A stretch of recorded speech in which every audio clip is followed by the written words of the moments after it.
All right, I think we're basically going live here. Let me just switch cameras, and thank you guys so much for joining me for a live stream. Sorry it's on a Wednesday, not a Tuesday. As it is election night, it's rarely a good time to go live on a on this live stream right now anyway. And it's been a crazy couple of days for me anyway, with a bunch of work that I've been doing on a story. And we can jump into that a little bit here today. Just a quick reminder, if you're going to post any questions, whether that's on the side of the screen or down below, depending on what type of device you're looking at, don't forget to put the @WeTheGovern kind of like right there, like I've done in that little comment there. If you have a question, if it's just commentary back and forth, please don't do it. But if you have a question that you want me to look at, that's an easy way for me to pick it out. If there's a bunch of questions scrolling up and down, which frequently does happen, especially towards the end of the live stream. So just want to post that up there as a quick reminder. The other thing, obviously, this was yesterday was election primary night. It's sort of misleading to say that in Washington State, because obviously we have election months. Starts about a month before the primary. They send out ballots and all this other, and they send them overseas, and they spread them around like confetti all over the state. And then it trickles in at a very small level right now. I haven't checked the recent results, and I should probably do that even while I'm talking here. But let's see, what do they say right now that we're looking at with turnout? But it was 18% on election night. Okay, so now we're at 22%. Again, terrible numbers for turnout numbers so far. But again, I'm anticipating that to come in. You probably get closer to I would expect it to be over 30%, but either way, that's still relatively low numbers and small numbers. And obviously, they'll be trickling in over the course of the next 4 weeks, give or take. They'll find secret stashes of ballots at U.S. Postal Service offices where they forgot to deliver them in the ditches of various rural areas in Washington State. And possibly, again, in election workers' trucks and the trunks of their car, or wherever it happens to be convenient to discover them. And, of course, that's one of the challenges with Washington State voter systems is the lack of chain of custody on the ballots when they go out. But as they're trickling in, we're seeing some interesting results around the state. For those that haven't been paying too much attention to this, and I realize that I'm partially to blame in not discussing a couple of these races with you a little bit more, there were a couple of things that stood out to me with initial election results, at least as it impacts the legislature. So technically, there were about 6 races that were on the ballot, but 2 of them are because of either appointments or to Ferguson's office, or they were, somebody won the congressional seat on the 26th. I mean, you got a number of different things that have happened. So essentially, in an off-year election like this, you're going to have a couple of legislative races that are on the ballot. But there's 2 state Senate seats that truly are worth paying attention to, because in both cases the Republicans have a reasonable opportunity to have a pickup in those 2 seats. And as of right now, the election results are still very close in both those races. So the first one is the obvious one out on the 26th legislative district, which is partially, it covers a little bit of Pierce and mostly Kitsap County, and it's the 26th legislative district. And Michelle Caldeer is the Republican running in that race. It was a 3-way runoff, and let me just make sure I get the numbers correct as I'm speaking here right now, because ballots keep coming in back and forth, and the winner, it's just within a few hundred votes, and so the winner number changes, who's in first. Now, it doesn't matter. Both these people are actually going through to the general election, but you've got a 50-50 sort of race. As of last night, Michelle Caldeer, the Republican, was ahead. As of today, the Democrat, this Deb Christian Nadashin,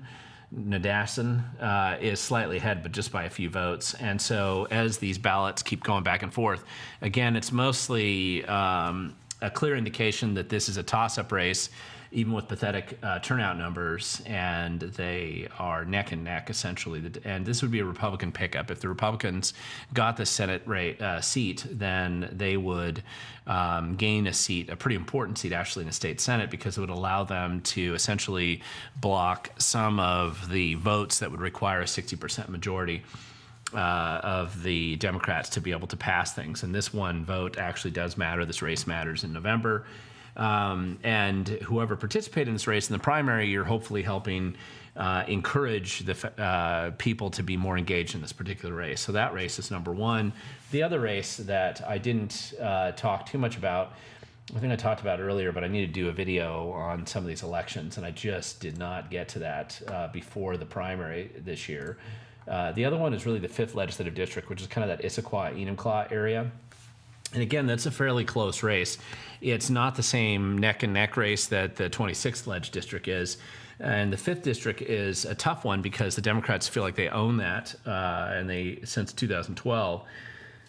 But there's been Republicans who have been elected to those House seats in that district, and because of the redistricting chaos for this last cycle that occurred over in eastern Washington, which I did do some videos about, and it affected 12 different ledge districts, and it crossed over and actually ended up impacting the basically the redistricting on this, or the location of where this race was going to be, or this district was going to be, and then they actually made it a little bit more conservative by including Enumclaw in this district.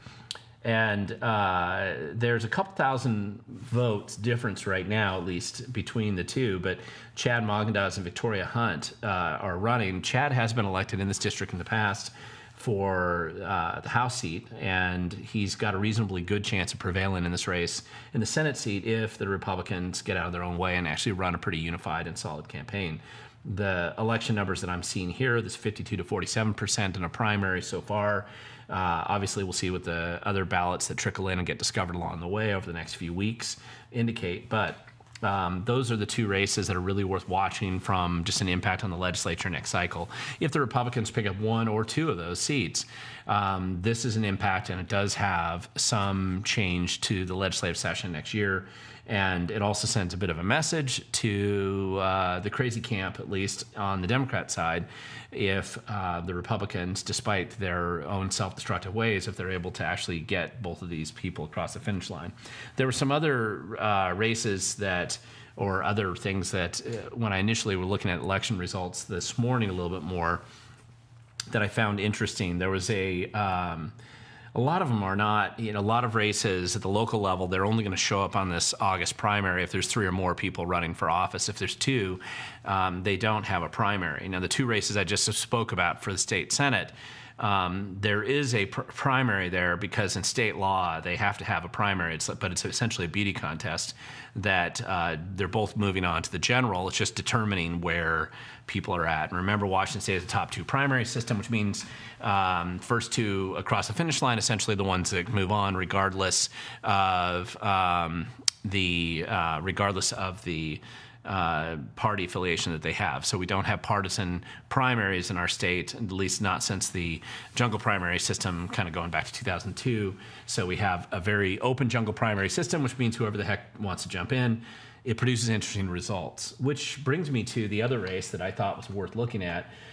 And I want to look at these results as close to live as I can, because as we're speaking, different counties and different around the state are still putting in different results. They're adding more ballots to the system is what I mean. So, and let's see, the other one was a King County race. And this race was interesting to me because it was a King County Council race. And I'm interested in it because of the people who are running. And it was the contested race in the 5th ledge district. So you essentially have 6 people who are running for office there. And this is kind of the district that covers Federal Way, Tacoma. I'm sorry. It's the Tukwila, Burien, SeaTac kind of area. And the Peter Kwan, who I've known well on the SeaTac City Council, and I've known him for about 10 years now, is actually leading at this point in time. But it's the 6-way runoff, and so he's going to, it looks to me like it's pretty certain that he's going to move on to the general election, which is a good thing for King County if he's able to get elected. And it's going to be him against Stephanie Fain, who's the wife of Joe Fain, who is the senator, former senator in the 47th Ledge District out of Kent. And they're both running as relatively conservative It's a nonpartisan race, so there's no party affiliation openly declared, but both of them have ties to Republican sort of viewpoints, at least historically, in their positions. Peter Kwan more clearly, just in budget and accountability that they clearly had in CTAC, where they turned a massive deficit into a big surplus and didn't raise any taxes and improved public safety and did a lot of other good things in the city there. And so I'm glad to see him moving on in the primary. I don't know Stephanie Fain as well. She's claiming to be a Democrat and had a bunch of Democrat Party endorsements, and but she's still at least married to a Republican of some kind. So it is an interesting face-off. The crazier people in that race looks like they lost and didn't get past the primary, which is probably a good thing for King County. So that was an interesting one to me. And there was also an interesting one over in Lacey, where they decided to shoot down the Parks District, which is Thurston County, where I live, and that was a good idea. That was a dumb attempt by the bureaucracy in Thurston County to try to expand and bloat their way into another out-of-control taxing district that would be run just as poorly as the rest of them are. So anyway, let's just jump in here. I know there's some other questions. A quick update. I'm not going to go into too many details on this, but next week I'll do a better job providing some updates on Doge Washington training classes. It looks like there's going to be one out in Bonnie Lake on September 17th. But I'll be able to provide more information once I nail down just a couple of specifics on the start time on that one. And I believe that I'm going to be out in Grays Harbor on September 15th. I don't know that that's really a Doge training class right now. I'm still talking to them to clarify whether they just had me out there speaking and or whether it's a full-blown Doge training class. I'll let you know once I finally finalize that. I know I'm speaking out in Yakima, I believe, that month, or maybe the next month. I know I've got a presentation coming up to the Thurston County Women's Republican Club, and I can't remember when that is on the calendar. It won't be August. It's going to be in September or October. And I believe I have a couple other events coming up around the time. I know I'm speaking the first week in September at the Republican Training Conference, and there's another conference I'm doing, I know, over in Eastern Washington. So a lot of stuff just going on, churning at the same time. So sorry about the little disjointed stuff. I did a video today that I think is one of the more important stories. I'm hoping that I did a decent job in presenting the information. It was relatively complex, but still important, and has to do with voter roll issues in Washington State and some information that I was made aware of, and I think it's a big deal. The video launches tomorrow. I encourage you to share it widely when you get it, but I am hoping mostly that it gets to the Homeland Security and that I'm able to encourage the Department of Homeland Security to make public their non-U.S. citizen voting lists, and I'm hoping that part of this video is going to be motivate or at least help provide some information to help justify why it needs to be done, at least for states like Washington and the other states that don't want to cooperate on voter roll cleanup. So let me jump in here, and sorry I'm probably appearing to be a little bit more disjointed than normal. And if you're wondering what the stack of papers is in front of me, some of these things are like the annual report of Washington state elections. I've got this for a number of years. This was useful just in the video that I did earlier. What I was actually looking at in here was on the last page, this Appendix G, and it's on page 59. It has to do with the monthly voter registration transactions by source. And it identifies where people are registering to vote. And no surprise, the Department of Licensing registers the majority of new voters in Washington State. As you know from some of the videos that I've done in the past about Department of Licensing and the extended deficiencies that agency has, and scandals and problems that they're plagued with, it's no surprise that our voter rolls reflect some of those problems that the underlying registering agents have. But maybe I'll get a chance later in this video to discuss the apparent conflicts, too, with what I'm anticipating to be the inevitable bureaucratic two-step blame each other approach that the Secretary of State, Department of Licensing, probably Eric the auditors, everybody's going to start blaming each other as this stuff gets uncovered a little bit more.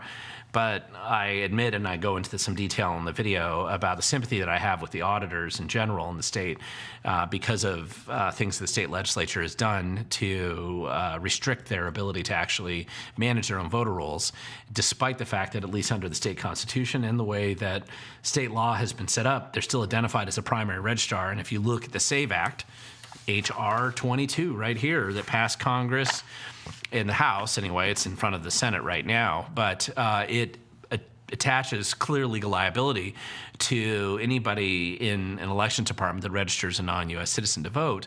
And the auditors are understandably concerned that they're going to be stuck with being blamed for what the Department of Licensing is doing and the Secretary of State is allowing, and VOTWA also seems to allow, even though it's a division of the Secretary of State, and some of the other problems that are uncovered in this whole process. It's a good story. I think you'll like it. It's new data as far as I can tell, and I don't think anybody's ever even looked at this stuff before. And it does uncover substantial deficiencies in the voter roll cleanup that we have right here. So anyway, I'm going to try to jump into some of these questions before you get too far ahead of me. It isn't Ask Me Anything, so feel free to throw out those questions, and I will do my best. No guarantees you're going to like the answer or that I even have a good answer to give you, but I will do my best here to answer the ones that you do send my way. So let's jump into the first question right here, which is from Jack Palder, and it says, did you see that Joe Kent is now a federal employee in the counterterrorism task force? And the answer to that is yes, I did see that, but it's more significant than that. Actually, he was appointed, like the Senate upheld his appointment. So it was one thing for Trump to put him in there, but he actually, his appointment was confirmed, I should say, by the Senate. And I think that happened last week. And so he'd already been appointed several months before then, but the official approval of that appointment occurred in the Senate. So he's not one of the many people that are hanging out there waiting to see if they're going to get appointed or not, as the Senate has attempted to obstruct most of Trump's appointments so far. So he has gotten through with it. Now, one of the reasons why I think he's probably a little less controversial than some of the other appointments is that put yourself in the minds of the Democrats and the federal Senate that are making these decisions. And he has had some close races in the 3rd Congressional District. And the history of partisan politics being what it is, they probably don't want him to potentially be on the ballot anyway, and they think taking him out of the mix makes that a little bit easier for them. It doesn't, whether you have the opinion that he could win it again or not, doesn't so much matter. On top of that, his qualifications for this position are very clear with his military background and working in intelligence and all that, so it kind of makes sense. The job posting, position, and appointment makes a lot of sense. So that is a big deal. And, you know, a little story local from home. That's the legislative, or the congressional district that I live in. I'm one of the last homes at the far north end of that district, just across the border from Lewis County and Thurston County. So, anyway, that's an interesting scenario there. Punjabi Firearms Channel right here. That is an interesting name there and an interesting logo. What is your opinion on Whatcom County Council race between two conservatives? And I think if I remember right, I did see some results from that particular race earlier, and that's the Tyler Bird race, I think, is the incumbent on the council. And it looks to me like he lost in the primary, so only one of those conservatives are coming through, unless there's a different race that you are referring to up there. So it looks like it's not going to be a race between two conservatives, it's going to be a race between one Republican and then whichever the Democrat is that comes out of that mix. So I did know that. I did pay attention to at least skim through that race up in Whatcom County.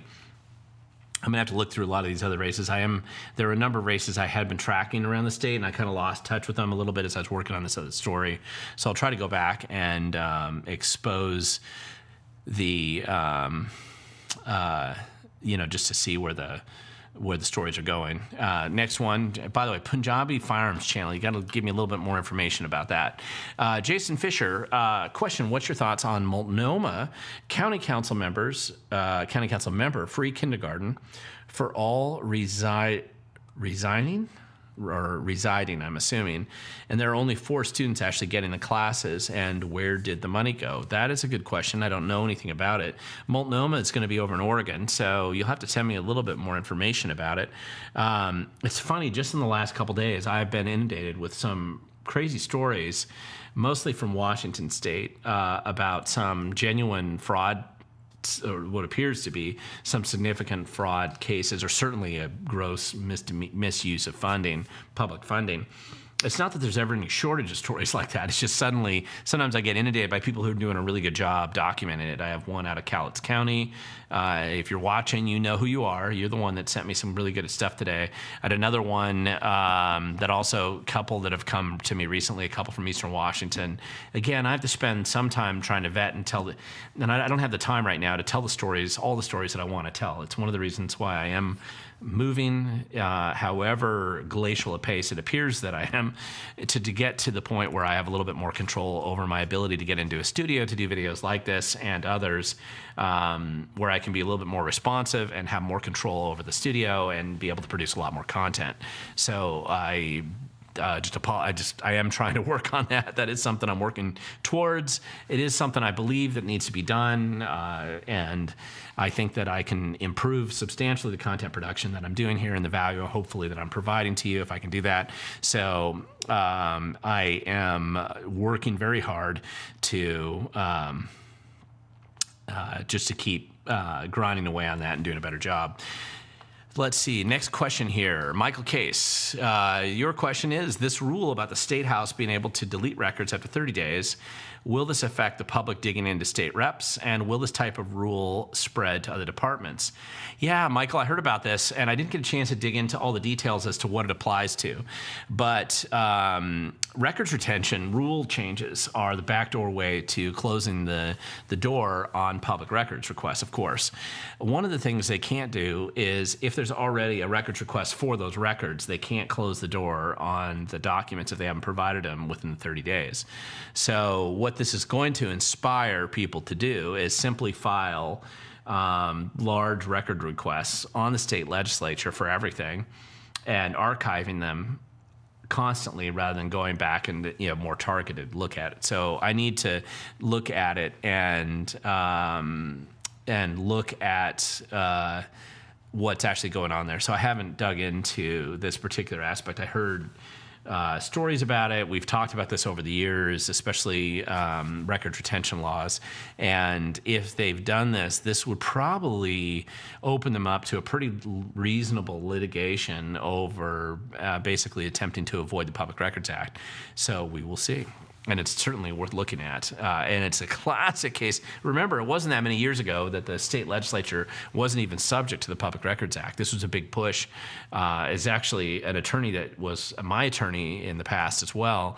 And she took point, Michelle Earl Hubbard is her name, and she took point on litigating against the state legislature and pushing to make them subject to the Public Records Act. And I believe she was representing several newspapers at the time, and it was viewed as this big success when the state legislature came in and said, absolutely, we're going to, or I should say the court came in and said absolutely, and it was upheld by the Supreme Court, that we're going to require you to be subject to the Public Records Act. You can't exempt yourself from it if everybody else has to follow it. Some of you might remember there was a story involved in Governor Inslee's former, it wasn't chief of staff, I think he was a chief policy director back in the day. I can't remember his name. Anyway, I'd caught him when he was head of the Department of Ecology in a records request that I'd done with them, of him referring to Republicans generically in an email, like a brilliant genius that he was, that he sent out to other employees at Department of Ecology. And the email was calling all Republicans a word that rhymes with truckers and starts with F. And so I had that email, and I presented it to a Senate hearing as an example of agencies out of control and employees who work there, specifically the Department of Ecology, being abusive and dishonest in their position and very hyper-partisan in their behavior. And it also allowed me to file a records request with the governor's office when I was at the Freedom Foundation looking for this guy's correspondence with every word that I basically used the whole list of the profanities. I don't want to say them out loud here on the channel, but you can fill in the blanks. And I had, I don't know, 40 of them. It was really funny. I mean, I thought it was funny. Anyway, it was a funny records request to file, an unusual one, especially because I was doing it in my official capacity at the Freedom Foundation. So I had to get approval for this records request, but they didn't usually care. But that one, I thought I should get approval. So I went and asked permission on that one, which they gave me the permission. And it was right after Tom McCabe came to work there. And I sent it in. And the funny thing is, I heard silence, acknowledgement after 5 days, but kind of silence the governor's office, and this guy resigned. And in his letter to the legislature at that time, as he resigned, pissed off, clearly, he sent this letter to all these legislators telling them complaining about the Public Records Act. That was part of his resignation process at the time. The other funny thing is they completely lied, and I know they lied about this, and they claimed that there was no correspondence from this guy that had any of the profanity that I had referenced in this records request. I'm sure they were lying, but the guy resigned. He was on his way out the door. It was just something I did on the side, and I didn't, aggressively follow up on it, but it was just kind of an interesting thing that had happened there. TZ Burton, your questions next. Let's talk about the fall of Spokane. 4 tax measures passed overwhelmingly with only 19% voter turnout, and also, what is the story on council candidate Zach Zappone? And Zappone is one of those guys out there. I know I've nailed him with campaign finance complaints in the past. I'd have to look up the actual complaints right now and see what they are. But let me just look at the results here, the election results in Spokane, because I had noticed that there was Spokane Valley city council races, which didn't seem to have any surprises as far as who was coming through the general election. Or moving on to the general election, so who the top 2 people were. But it wasn't clear to me about some of these other. One of them was a tax increase. Okay, so yeah, you have the Aquifer Protection Area, Measure 1. That's a dumb tax increase. And so that one does look like it's going to pass. 73% in favor right now. And you're right, they're over almost a 21% voter turnout. So you're probably looking at these numbers just a little while ago. And then you had the Spokane Valley Proposition number 1. Again, that's just for Spokane. Let me look down here and see what the other propositions were. There was a fire district. Yeah, there it is. So there was one of the fire district propositions that actually had been passed by the voters of Spokane back in April, but they literally filed the paperwork and screwed it up, and they had to redo the election because of the screw up of the paperwork. And so because it had already passed once, it's not surprising to me that one passed again, because the voters did support it earlier. And if you're going to run a fire district proposition, do it right in the middle of fire season, when people smell the smoke and they see the fire trucks out there. And, no matter how incompetent and bad your program is run, that's typically a way to convince people to support it. I don't see the other tax proposals, though, that you're mentioning here. So I see the city of Spokane Prop 1 on top of the Aquifer one, but I don't see the other one. So that's the Spokane Valley, sorry. So I don't know what you're talking about. You'll have to let me know what the other tax increases are. And so we will just see what happens. NCL 6509C, do you think that we need more local journalism and local races? And absolutely we do. And that's not a hard question, and it's probably not a trick question either, because you know how I'm going to answer that one. But the answer to that is going to be yes, and it is actually quite important, because the lack of journalism in the local races ensures that weird people and bad actors tend to get quite a ways ahead before they're exposed. These are the stories that you oftentimes hear about, where somebody has a criminal background or some other weird skeleton in their closet that should have been made public, but since nobody's paying attention or looking, and apathy and ignorance are the enemies of freedom every time, In fact, that's what you primarily need to lose freedom and liberty is apathy and ignorance. Those are the two key things. It's not about socialists or crazy Democrats or corrupt politicians and bureaucrats. Crazy people are all going to exist and always have existed and always will exist. And their highest aspiration is usually to control others. And so they're always going to try to get involved in government, especially the bloated government that we have today. Certainly serves as a great vehicle for self-enrichment and virtue signaling and ego facilitation and all that, all the motivating factors, power, money, and control that tend to drive people to get into the political process or senior bureaucracy. And so you're going to always have these people try to jump in there. And the lack of journalism in general is just a big problem. If I could do anything, and if I was an instant billionaire tomorrow, I would actually fund local journalist operations all over the state of Washington and elsewhere as far as I could spread my money and get people who take it seriously, who believe in speaking truth to power and digging into who exactly is running the government in these various places. And we will see what happens. T.C. Burton, I read yesterday that Sound Transit looks to be out of money. Of course they are. $54 billion expansion plan, no data or timetable for completion. And that does sound like Sound Transit. Probably second only to the high-speed rail disaster out of California. Sound Transit is one of the great public transportation scams in America today. They do appear to be striving to fail.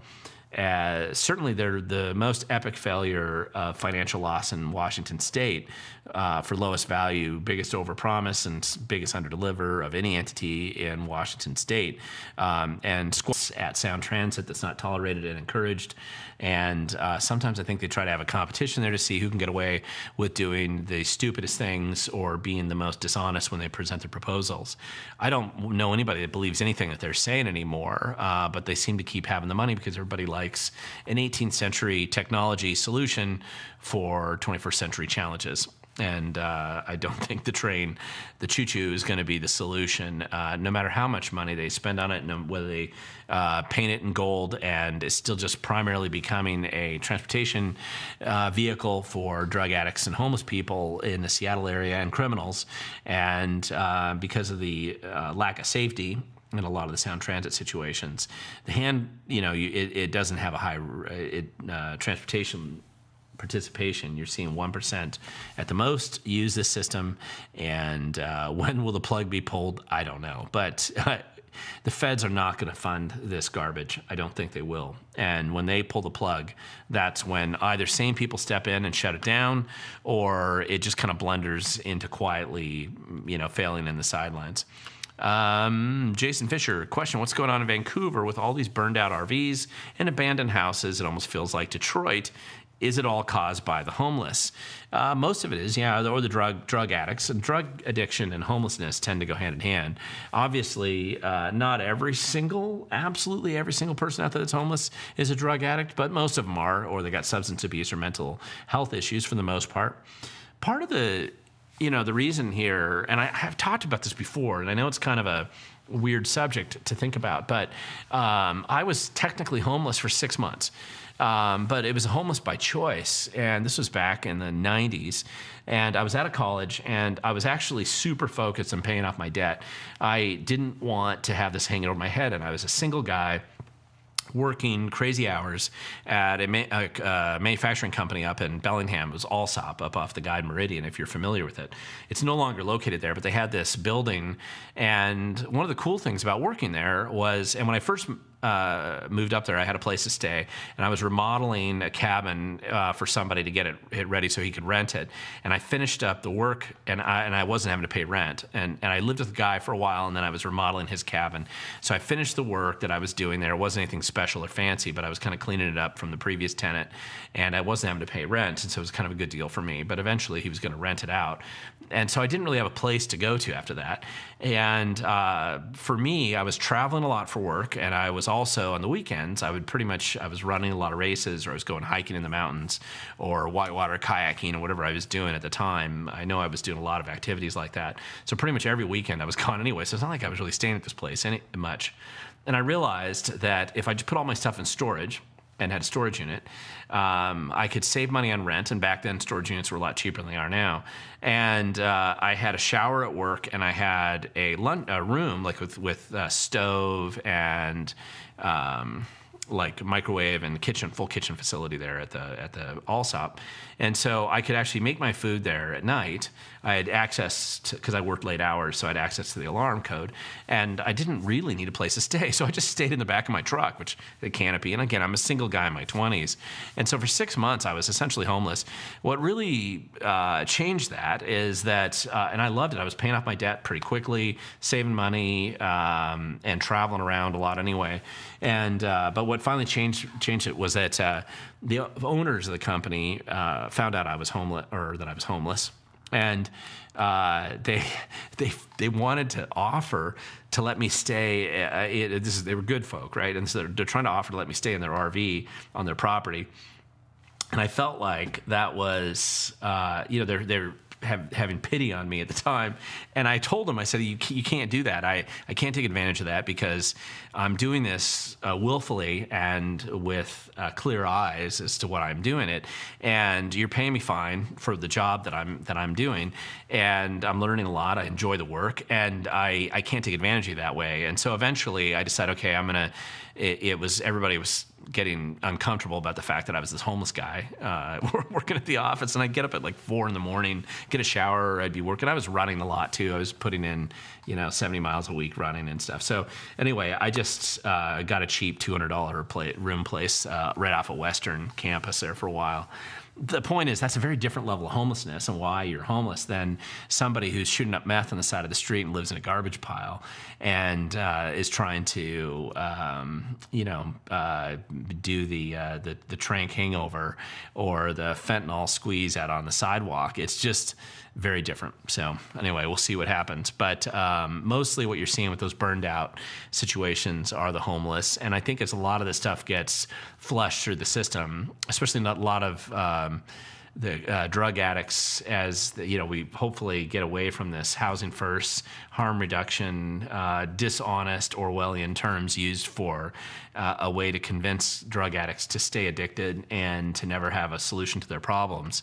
And when we get away from that, probably some level of involuntary commitment for people who are in clear mental health distress or in drug addiction situations, and force them to get clean at least, and not allow bad behavior and uncivil sort of behavior out there on the streets. I think you may see some of that start to disappear.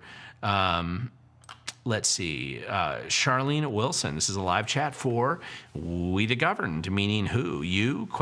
Certainly you are not speaking to we the people. Well, if you ever read any of the original documents, we exist here at the consent of the governed. That is part of the Declaration of Independence. And when I talk about the governed, there's a little bit of tongue-in-cheek there because it's talking about the fact that we have allowed to build around us an edifice of corruption, masquerading as a bloated bureaucracy, a level of incompetence, and abusive system that we've allowed the federal government to become, and our state and local governments, that clearly are removing our liberty and freedom on a daily basis with almost all the regulation and rules and how they operate. To clean this up and change it is a long and hard road back to some level of freedom and liberty. So when I would call this the governed, it's focused on trying to address and confront big government and its various abuses. And so the governed is kind of the play that I'm talking about. They're not so much the people. Oftentimes, people, general activists will talk about we the people or the people say or whatever, but we really do live in a state of bloated bureaucracy and out-of-control government, and so we're living more like we the governed, not so much we the people. But I aspire to get to the point where we shrink government down and address the issues to the point where it is more we the people and less about we the governed. T.Z. Burton, King County executive race is between two Democrats now. Gurmay Zahili is leading and has an impressive resume. Should we be concerned about him, or is he a moderate? And You're right. When I looked at the King County Council or King County Executive race, listen, there's no good choices coming through on the primary.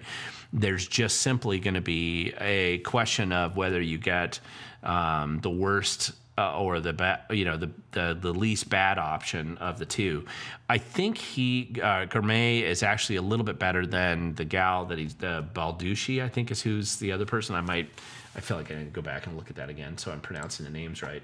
But I believe that that's a better situation because she's been a nightmare in Seattle. Let me just look down and make sure I'm looking at the right race here. And Claudia Balducci. Yeah. So Gourmet is probably better between the two of them. I don't know. I'm going to have to look at them a little bit closer.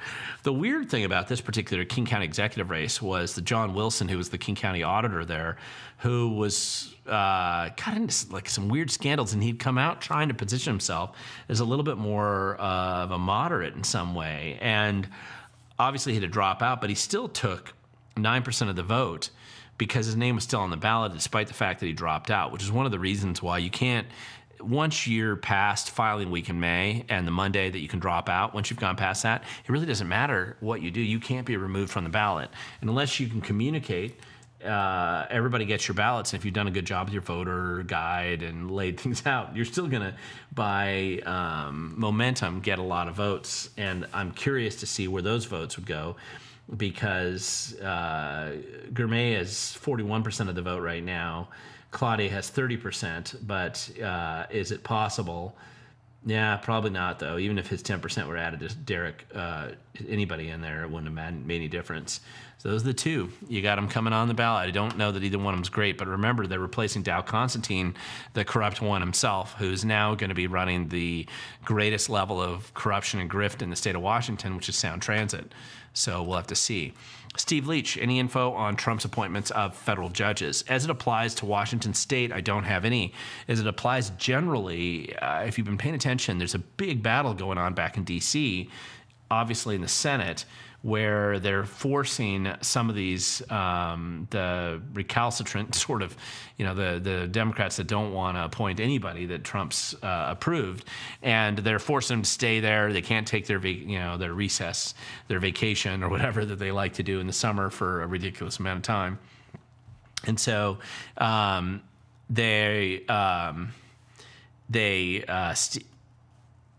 don't think, there's been some appointments that they've processed, but I'm hearing rumors that you're going to hear a number of other appointments that are going to be announced pretty soon. I haven't looked specifically at any of the judicial appointments out in our area, so we'll have to see what they are. You'll know when I do mostly, because I don't think I have any kind of an inside track on the Trump administration to find out what's going on. But the battle has been, of course, the predicted and anticipated effort by the federal Democrats in the Senate, federal Senate, to block or just refuse to vote at all on the nominees. Because obviously if it goes to a floor vote, there's enough Republican majority in the federal Senate that they get voted through. So what they're just trying to do is prevent those votes from happening. So we'll have to see how it goes.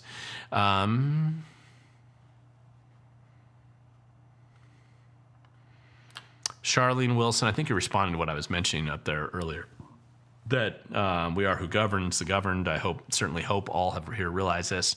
There are a number of us, we the people, that are now state nationals. Just saying, I don't know why you say state nationals there, and capitalize it, so I'm not sure the significance of why you're saying that. But yes, we're supposed to be the people who govern. We the people are the ones in theory, and I'm going to say this in theory because it is not how things are practiced in fact. But in theory, that is how government should be run, and responsive to us, and I think it's run much better if it's a lot smaller and less abusive, less intrusive, and far fewer places and ways for them to steal or take our money. Jason Fisher, question. Leslie Barnes, director of preschool for all programs, resigned, accusations of misuse of state funds, allocated to a preschool program she owned prior to her county employment.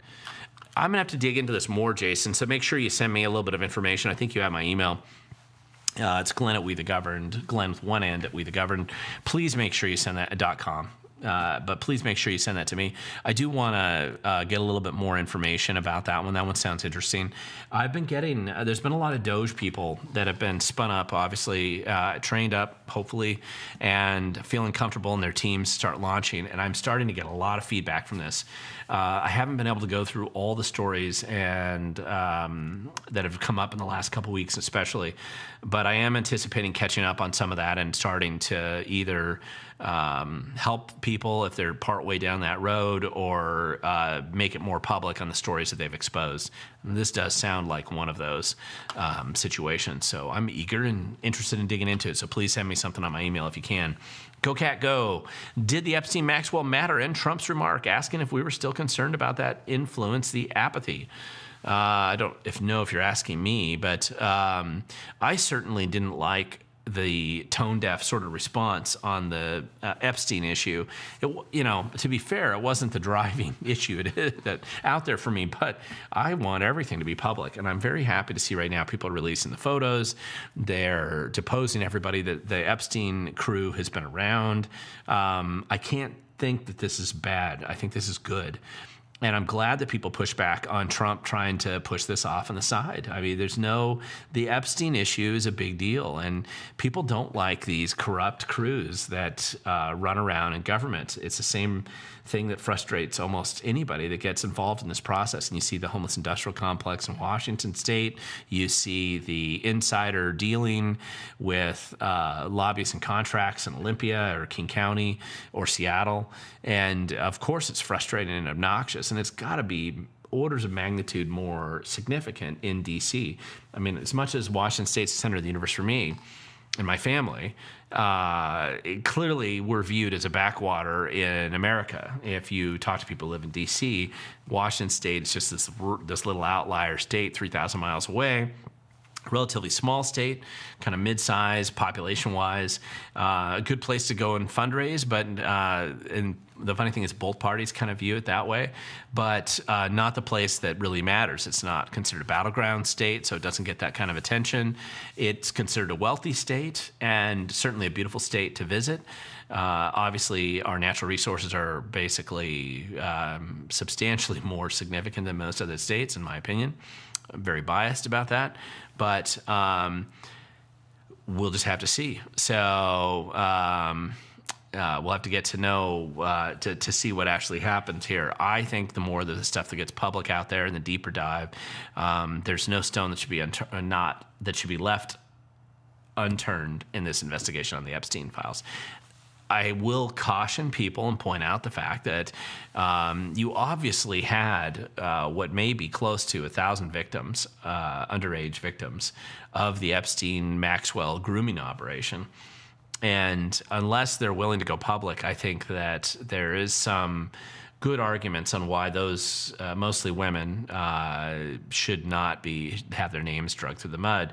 However, I don't feel the same way at all about the people that took advantage of the situation and were part of the Epstein grooming crew. The one thing I will point out is that to me it just has all the earmarks of some kind of honeypot corruption. Basically getting people in and catching them doing bad things and then blackmailing them with that information. It looks to me like the Epstein-Maxwell crew had a lot of targets on their list, just judging from the thousands of people that appear to have been invited to events that they go to. And just because you're invited to a creeps event and you may not be aware of it because you're seeing all these other famous people go, doesn't mean that every single person went out there and did something bad. The attorney who they tried to drag through the mud, what's his name, out of New York? Gosh, I don't know why I'm blanking on a guy's name. Anyway, I think he's an example of somebody who they tried to target, they being this Epstein-Maxwell, and tried to compromise, and I don't think he was. But through the courts, that the system that he, at least the part that he'd been involved in, I'm blanking on his name. Weinstein? Is it Weinstein? No, it's not Weinstein. Gosh, it's somebody else out there in New York.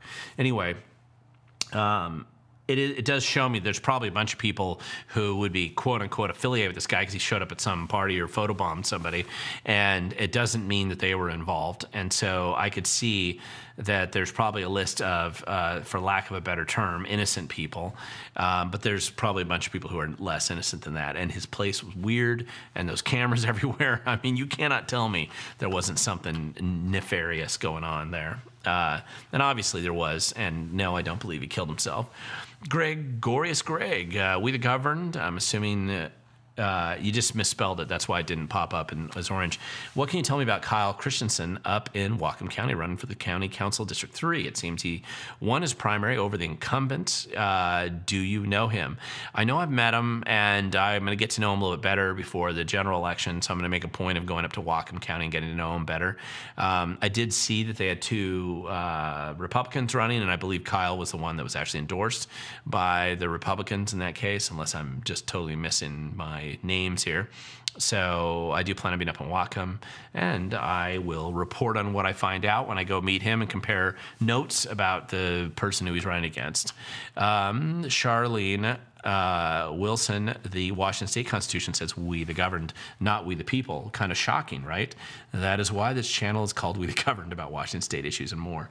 I actually have a formal quote that I don't have memorized, but by God, if we're going to be talking about this issue, I'm going to go and find it here on my website where I talk about this, and I might as well quote it directly.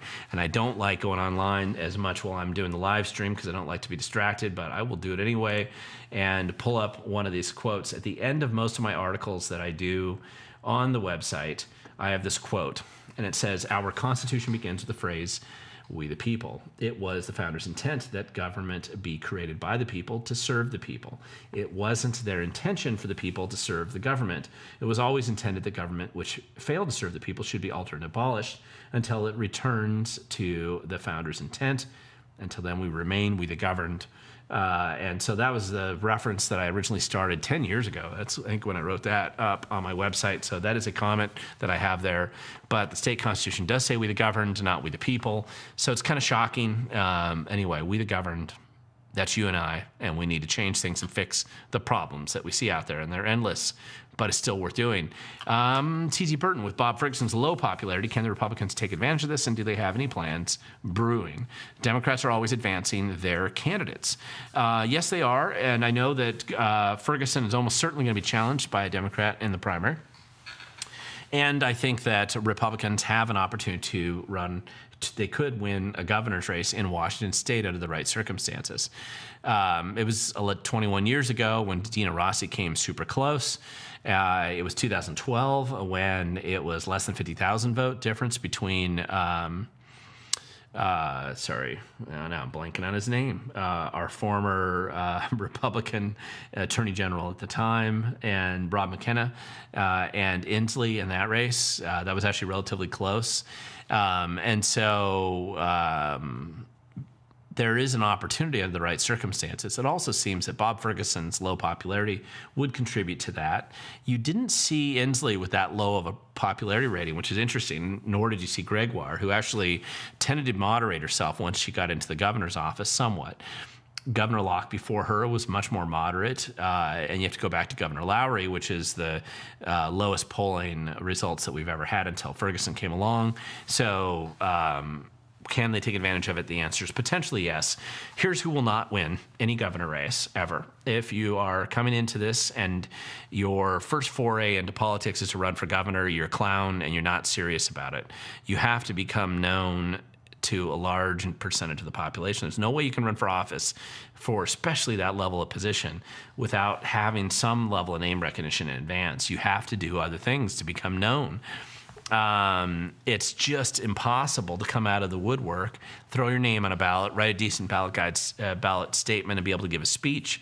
You need to have the ability to launch with tens of thousands of people who already feel like they know you or they know you personally already, and they're willing to go out there and work on your behalf. And you also have to have the ability to raise money and bring money into the race. To think that it's just going to be magic and happen by magic or by miracle is an ineffective and unlikely path to success for any political race, but the governor's race in particular. So the Republicans have a significant opportunity, especially with 2 or 3 federal things going on. And God help me, I hate being at all reliant on anything going on the federal side of things. But the truth is there's some unusual opportunities in a good way that are coming down from the federal side of things. And I know the promises before the election, but you always, at least I find myself probably the eternal skeptic and always skeptical that anybody's going to follow through and deliver on anything. But to be honest and frank, look at the volume of deportation and change in immigration program that's occurring under the Trump administration right now compared to previous administrations, going all the way back, including Bush and including even the Trump 1 office. Or administration. I mean, it's really different right now. And that is going to change, especially in states like ours where the Department of Licensing registers everybody to vote. And by removing illegals, reducing the ability of drug cartels to operate here as efficiently, removing non-U.S. citizens from the benefits programs that they extract all this cash from Apple Health to SNAP to the education system to the health hospitals. If this momentum continues on the immigration front, and because they are hitting it pretty hard. I mean, I'm sorry, you cannot pretend that that's not a serious operation going on right now. We're only 7 months in, and this is probably the greatest change we've ever seen in immigration in America. If that continues, there will be an impact in Washington State to the positive for the most part.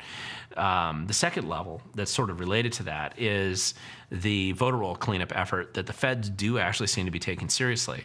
Again, I've always been kind of skeptical that anybody really would step in and do this, but they don't seem to be losing momentum on that. You're not necessarily seeing significant major open results in Washington State right now, but the litigation investigations going on in New York, Illinois, and California, Colorado now, and DOJ stepping in and doing this deep dive sort of work in these other places. I think that pressure is going to add up to, and it's going to be related, you'll see my video that comes out tomorrow. It's going to be related to that story as well, just as an example. So I see a lot of these things moving forward right now, and I think they're going to make an impact. Thirdly, I don't think that we can underestimate the impact of the money laundering operation and the exposure of what's going on with Act Blue and the ability of the left to fundraise, especially when we've cut off sources of illegal funds that have been coming in probably from other countries, also through drug cartels and probably through some of the government, washed cash through places like USAID and others. As that stuff changes and all these house of cards sort of collapse, there is an opportunity there. Now, it still requires Republicans to run candidates who don't need drool cups to function in public, and who actually have connections with their community, and who can raise funding, and who can know what they're talking about, and who have some name recognition out there. It just takes a little bit of work to get there, and there's a lot of good people who might fit that category who decide, my life's pretty good, I don't know that I want to abuse myself on an election campaign to get there. So we'll have to see. The work for that race in 2028 starts now. 2026 and the results that we see around the country and in our state are going to probably dictate the decisions that you'll see serious people who might want to run for governor then make between now and then. And we'll see what happens. Remember, there's a lot of people with ego trips who run for some of these higher offices, not because they have any hope or prayer of ever winning any kind of an election, but because they see the attention that you get and the ego fulfilling aspect, which I don't see that so much. It just seems abusive to me, but there's a lot of people, 15 minutes of fame and everybody wants to be famous, I suppose. And it's this modern day social media culture that ties into it as well, I suspect, that people think that's their path to fame and fortune, or maybe, I don't know what they think, but if you see people do stupid YouTube channels where they're just doing clickbait or TikTok videos, doing crazy things that are actually weird and self-destructive, just to get that extra bit of attention, why would they not run for public office for the same reason? So this kind of stuff's been going on a long time. I just hope that we take a slightly different approach moving forward, and we have good people in there. T.Z. Burton, taxes. How bad are the taxpayers going to get hit on taxes? I saw the radical Seattle mayor candidate wants capital gains tax in Seattle. I do think that taxes in the city are going to be worse than outside of the city. I don't know. What's happening is the tax revenue. So the amount of tax that they extract isn't matching the forecasts that they're giving. And that's been a relatively recent change in Washington state, mostly because of the financial upsurge that our states had and the benefit that we've been able to take advantage of the high-tech boom and kind of this rolling series of substantially positive economic outcomes since probably the 80s. And we really haven't had a major downturn in the Seattle area of substance. I mean, even during the 2008, 9, or 7 and 9 time, the downturn wasn't as significant. We just had amazing advantages and opportunities that have prevented Washington State from getting hit economically to the degree that some other states have been hit in the past. That might change because of political stupidity, incompetence, waste, fraud, and abuse that is going on. They may have been able to dig a deep enough hole that they're going to create economic challenges that could hurt us. The taxes are part of that. Taxes and regulation. So I don't know where that limit is for people, but I do feel like we've kind of hit it, and that with the projections being up here and the reality being down here, and so that big shortfall changing is going to be an impact. The biggest thing, though, in our state is probably going to be what happens at the federal level, because if the feds are unable to get the deficit and the debt under control in a significant way, regardless of whose fault it is, the ripple effect of that economic downturn, it's impossible to avoid it. You cannot run, you cannot get away. You can prepare, and you can make yourself resistant to an economic downturn personally in various ways, depending on where you are, probably in the income stream. Even lower income people can make themselves less impacted by a significant downturn, but we'll see we'll see what happens. Gibmouth 0. I'll vote for Republican when they actually run in my area. I don't know what area you're calling from, but will not vote for rhinos or communist light candidates. That's fine. Don't blame you. But remember the one thing that's just run the math calculation of what it takes to actually run in your area. There are 39 counties in Washington State. It's approximately 5 million registered voters. How many people can a super active, super capable political candidate meet in a year? I'm going to tell you that I seriously doubt that anybody has the ability to meet more than 100,000 people in a given year, and that is a big number, difficult to reach, hard to manage. It just doesn't happen. You can get large groups of people to meet you or see you if you have the capability to draw a star crowd, potentially, right? The way that Trump or the way that Obama would back in the day, where you could actually get these huge, massive turnouts. But that's pretty rare. Most of the time, that's not how it works in politics. To get more than 400 or 500 people in a room ever, especially in a local race, even for a governor's race, it's unusual. And you're not going to be able to do that many times. You just won't. You can imagine it being different. You can have a Hollywood vision of something, of how campaigns are run, but that doesn't tend to be how people are going to get out there. And so if you don't live in an area capable of producing, because basically a politician's trying to run around and meet many people as possible, presuming they have the money and an organization to do that, they may not be showing up in your area and not voting for them just because they didn't come and pat you on the head is probably not a realistic path to political expectations. Gregorius Greg, if somebody's doing local journalism for local candidates, what are some general good questions to ask them? The number one question always to ask is, what is your why? Why are you running? And what led you to this path, and what are you hoping to get out of running for office? Now, most of these are questions they should answer. Surprisingly, though, a lot of them answer really weird or strange. I always want to know what their background is, the true background, not the facade posted on the voter's guide. And as you dig into that and find people who have known them for a long time, you will find different stories. That's the kind of thing I would look at. Does it match up? Especially people who didn't grow up in the area. It's very different if you have somebody who grew up there. You can talk to people that knew them in high school. You can talk to people that grew up around them. If they didn't grow up there, my recommendation is go to where they did grow up and find people that knew them when they were earlier in their career path, just so you at least know a little bit of the background on it. Greg McHenry just renewed tabs on my pickup. The lion's share costs of this cost was transit taxes, and yet it's still not enough. Greg, you're absolutely right. There is no volume of money that can be produced in Washington State that Sound Transit cannot waste, just like the bullet train of nowhere down in California, just like various other boondoggles along similar lines. And every time where two or more bureaucrats are gathered, and once they create some kind of special purpose district of squander and waste, the solution is never actually solving the problem. The way they view it is actually don't solve anything and make it worse. The longer you can go without solving the problem, the more likely it is you can bloat your budget and get more taxes. Look at the homeless industrial complex as an example. The more they fail, the more money they get.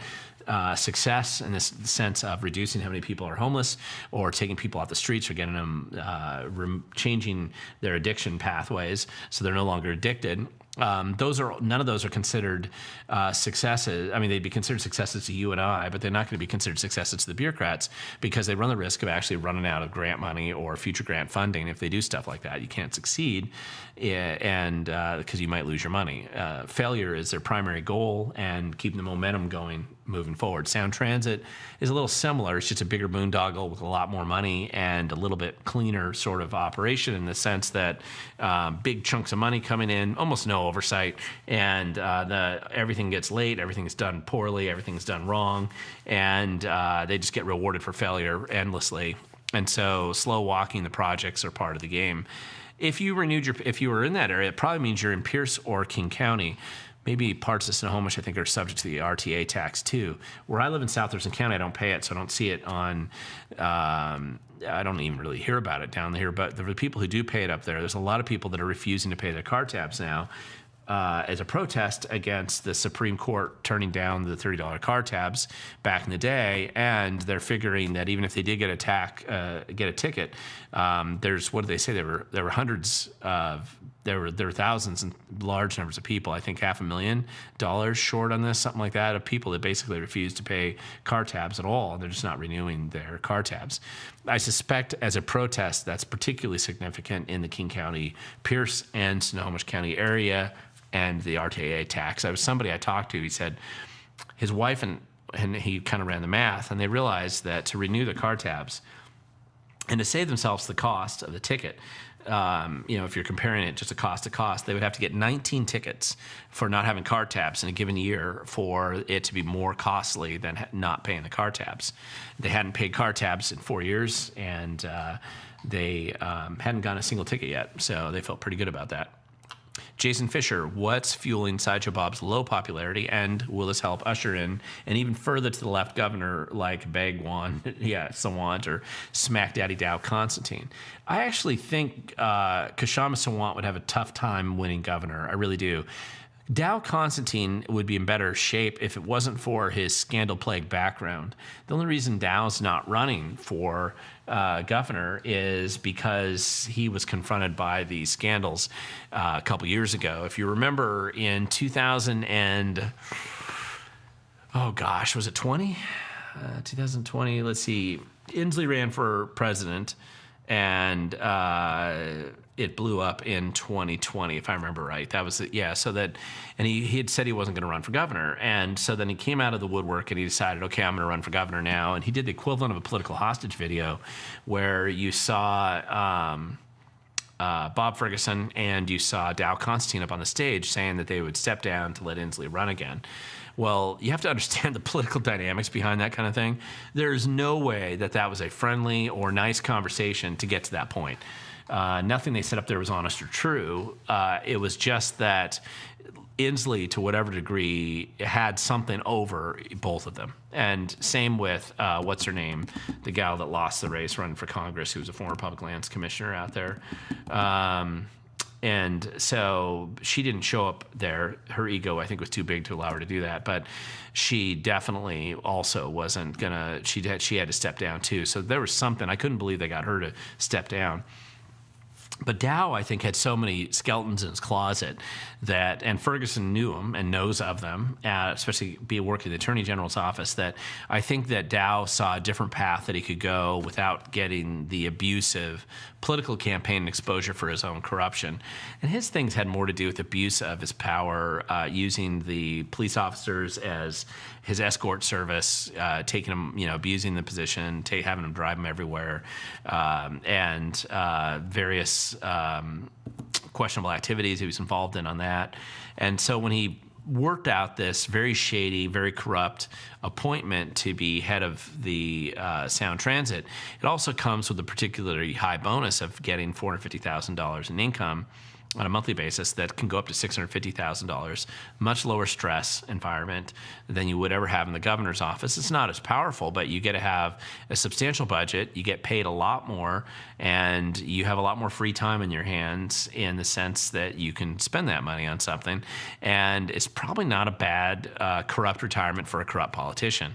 And it's not clear that he would do well running for office at a state level, but that probably is the political path that I would see somebody like that going down.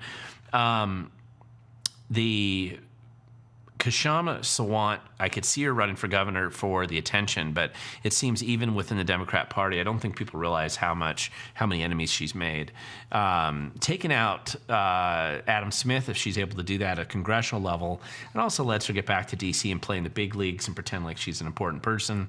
Adam Smith is vulnerable. I don't know that she's going to be the one to take him down, but his chameleon-like approach to politics, it puts him in a situation where he's always going to be potentially vulnerable, but he's been there a long time, back since the 90s, so this guy is he may hold on to it, but if Sawant loses this race, I think that puts Dow in a much better place. I don't know, we'll have to see what happens, but I don't really see Sawant going in there.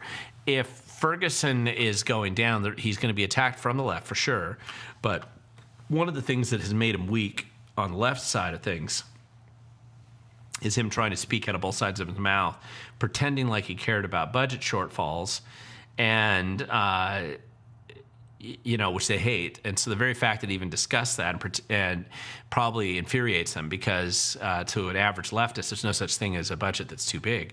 Any amount of money that they can extract and squander to waste, and I'm not sure that they actually believe in the concept of real money anyway, or math. And so because he kind of recognized it, or at least paid lip service and pretended like he did, that's alienated him. Also, the fact is that there were some normal people that voted for Ferguson because it's just a reflexive vote for a Democrat, and they probably didn't understand or realize that the moderate image that he presented to him was just false and dishonest. And so when he passed all these stupid taxes, or was willing to sign them anyway, it's hurt a lot of people, especially who live in that east side, King County, Snohomish, Pierce kind of area, where some of them are actually entrepreneurs. They have businesses, they have homes. They prefer to have less crime, lower taxes. They'll talk a big game about paying more taxes, but they prefer not to do it. And because they're directly impacted now by the damage that Ferguson's policies are causing, some of them are probably waking up to realize, man, we probably should vote for somebody else. But it's a combination of leftists not liking him for being, he's not crazy enough, and the more conservative Democrats, or at least people who wanted to, for basically just the virtue signaling, pretend to be a Democrat voter when you may not actually believe all those Democrat things. I think that's really put him in a tough spot. Hopefully it continues to go that way, but we'll see. Let's see. Oh, sorry. There's a lot of questions here. I got to get on these. Jerry Pyatt. Glen Morgan, over the last few weeks, have you seen that there's been talks over giving the American people like $6,000 Doge check, but it hasn't happened yet? Do you think that would stimulate us? And my answer to that is no, not really. And I'm not sure stimulus checks are a wise choice. I understand the political nature of that, but even if you were going to do that, this would be the wrong year to do it. I've heard him talk about it. Same with like the idea of like a bonus check for people because of all the money they're bringing in on tariffs.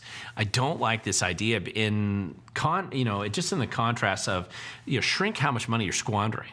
Stop going into debt and deficit spending. Eliminate taxes, eliminate agencies, eliminate bureaucrats, cut the areas of government that you don't need anymore, and there's plenty of bloat to cut. And there's been a massive pushback and fight by the political establishment, as we know, despite a very impressive push by Doge at the federal level. And they're having some successes. I mean, it's easy for people to downplay some of the successes, but they're actually having some pretty good successes. If they can just keep that momentum up year after year, I think then we'll see something that's pretty dramatic, but we'll have to see. So I don't think that it works too well as a stimulus.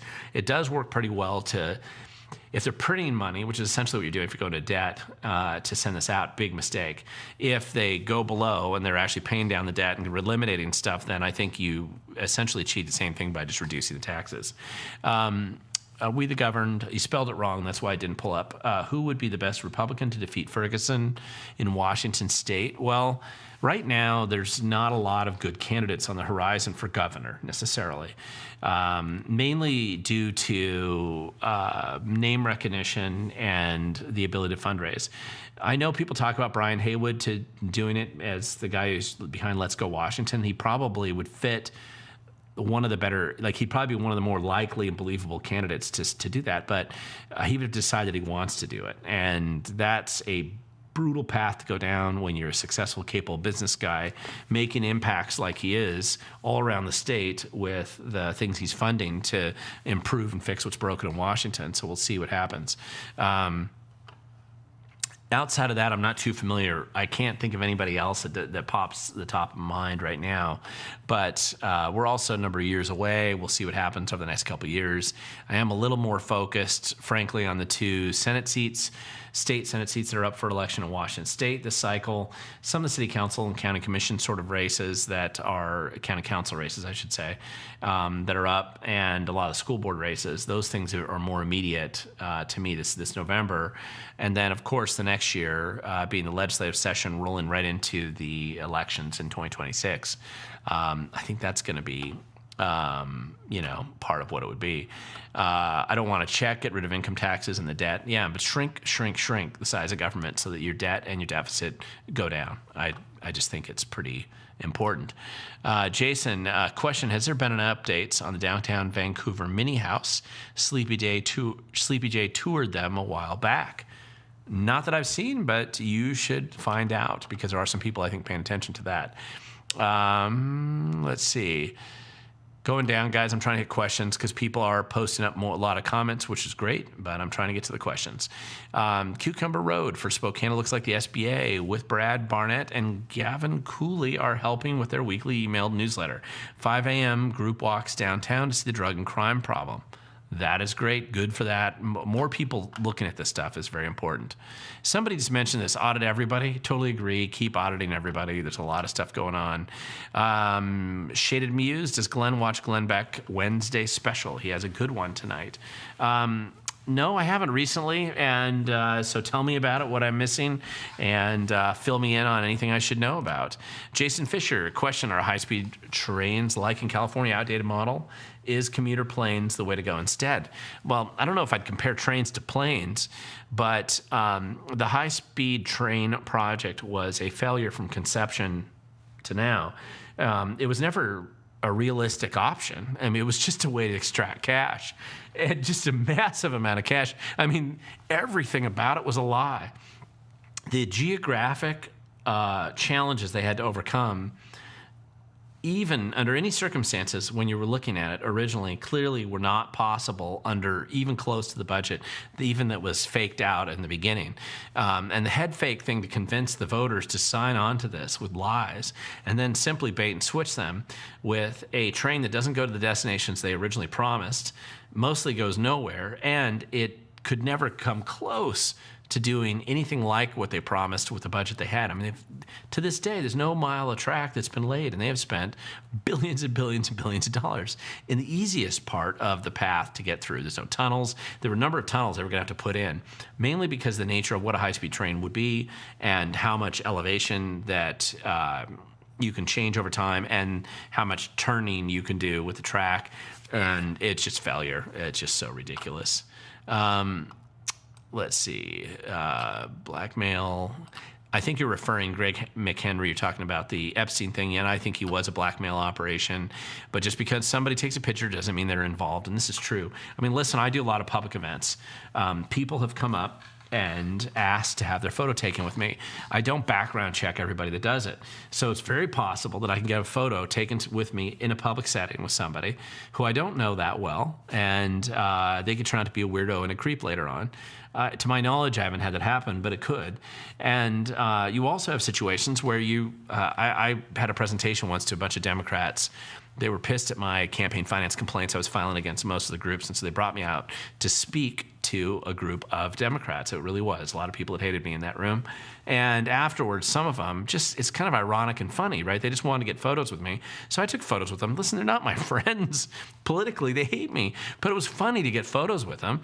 And so you can manipulate those photos later on to claim that they're something they aren't. But it's not super realistic. So anyway, that's just my opinion.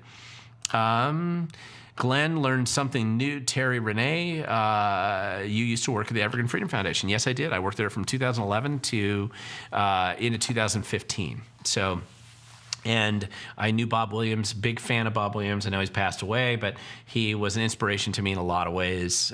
Learned a lot from that guy. He really is. It remains to this day an inspiration to me. Now, I was in their property rights division or grassroots development division. That was what I focused on about that at the time. Sky King 337. What about Tim Eyman for governor? If Tim's watching this video right now, Tim, I don't think you have a chance. Don't run for governor. You got other opportunities in the future. First, what we need to do is get a Republican governor in there to throw out the stupid and ridiculously absurd harassment case against you that Bob Ferguson persecuted you for since 2012. And anyway, it's a lot of work to get there, but.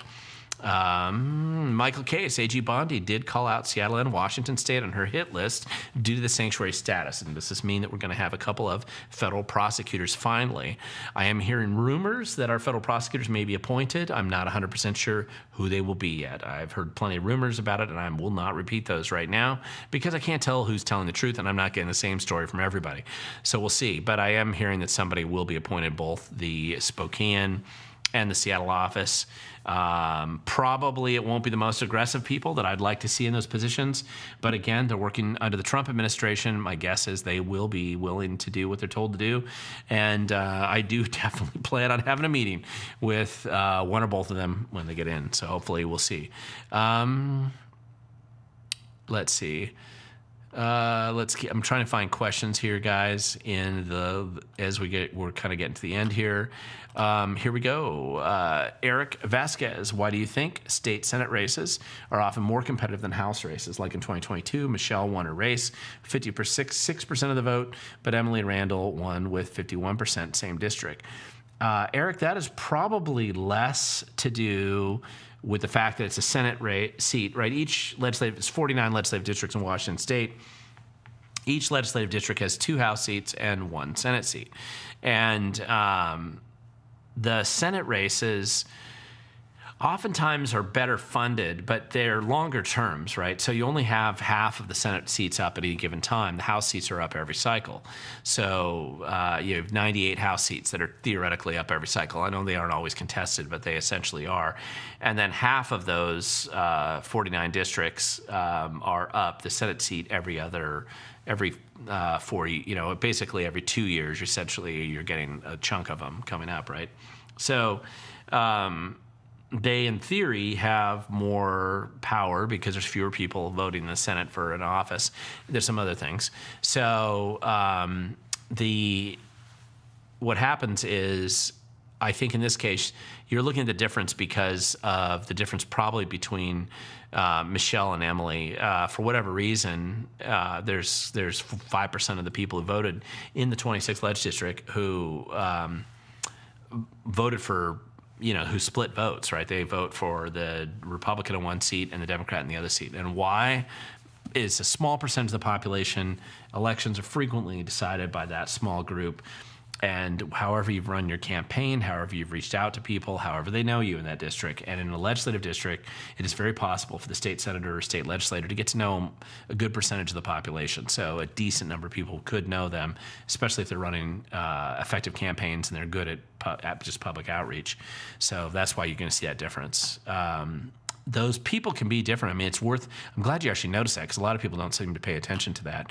A lot of people will just vote for party affiliation, but not everybody. Is there any law that cannot be abused to the point of absurdity? And the answer to that is no. Abraham Lincoln once said, famous quote, and I believe it's his, and I think it's real, is that if you want to end a law, enforce it rigorously, and people will hate it, and they will get rid of it. But we'll see. Let's see. Sorry, there's a lot of funny commentary back and forth. Let's see. Mark Hansen. Are politicians exempted from all these new taxes that they passed? No, in theory, but remember, who gets the pass-through money on taxes, even if the politician theoretically actually owes and pays it, and they pay it themselves? All that money's going to their friends. They're scam artists through the Climate Commitment Act. I mean, those are all cons and games that don't do anything for the climate, but they take billions of dollars, send it over to your friends. Heck, half of the former legislators sit on boards that actually get money from the Climate Commitment Act entities. I'm pretty positive that's where Inslee's going to end up when we officially can see where he ends up. So everybody might pay, but there's back-end kickbacks that come from those taxes, and the politicians are happy to get that. Find the right passion, everyone pays, right? Theoretically they do, but some people get it on the back end. Let's see. Bondi desk. Jack Palder, if it's on Bondi's desk, it's going nowhere. I don't know about that, actually. I just don't know her that well. There's some things I like and don't like about her, but it's easy to find a scapegoat in a difficult environment, and I just want to see results. Right now I've seen a lot of action and activity, and I haven't seen the results from that as much, so let's see what happens. How about Jim Walsh for governor? This is Jan Slate asking this question. And of all the Republicans who hold public office today in Washington State, Jim Walsh is going to be the best known. I mean, he's chair of the Republican Party. He's a legislator of the 19th. He's well known, does his Facebook pages, and I think Jim is probably the most likely governor or the most likely candidate with name recognition. But Jim isn't an idiot anymore than anybody else is. I mean, unfortunately, people will assume, well, you're just the best known, so jump in the race. But if he's running analysis of voter profiles and likelihood of prevailing and ability to raise that kind of money, doesn't mean that, and it's not looking really optimal. Only a masochist is going to jump in and run that race for the most part. So I'm just telling you, we will see.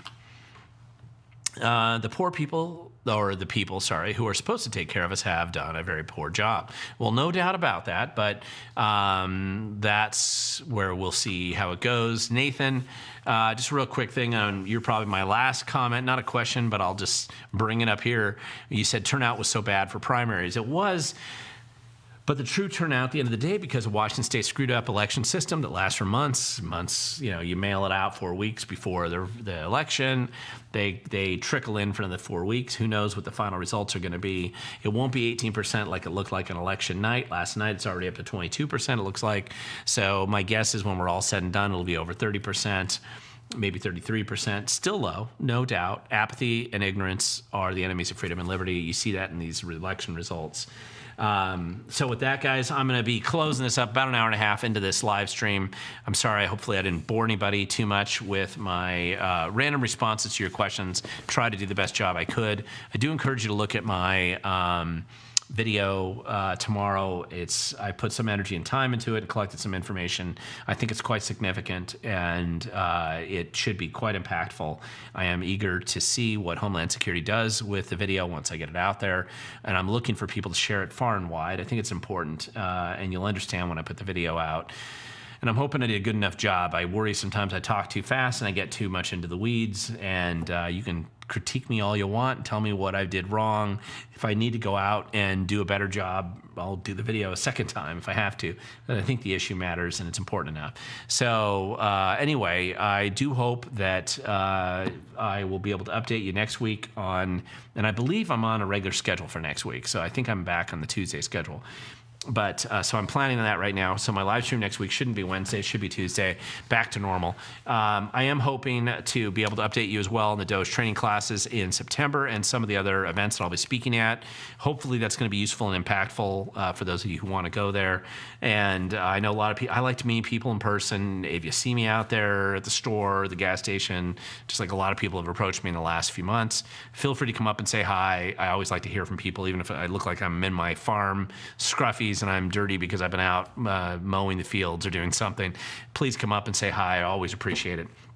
And and Jason, I just saw your quick question. Will you be on Todd Herman's show again soon? Probably, maybe. This video I'm going to send out tomorrow. I'll send out to him. Maybe I can get on the show with that. And love Todd, good friend, and I'd be eager to talk to him again.